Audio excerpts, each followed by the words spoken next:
Boa noite, pessoal. Estamos aqui com as crianças, férias continua, ganharam mais uma semana de férias, estão felizes. E aqui nós estamos fazendo uma fogueira. Hoje está friozinho, 18 graus está fazendo aqui. Está um clima bem gostoso, festa em volta da fogueira.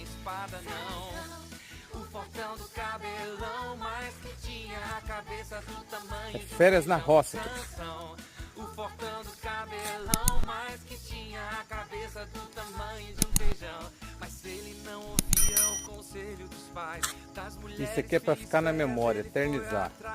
E ao invés de juiz do povo de Deus, foi jovem sem juízo, só seguia ao gosto deles.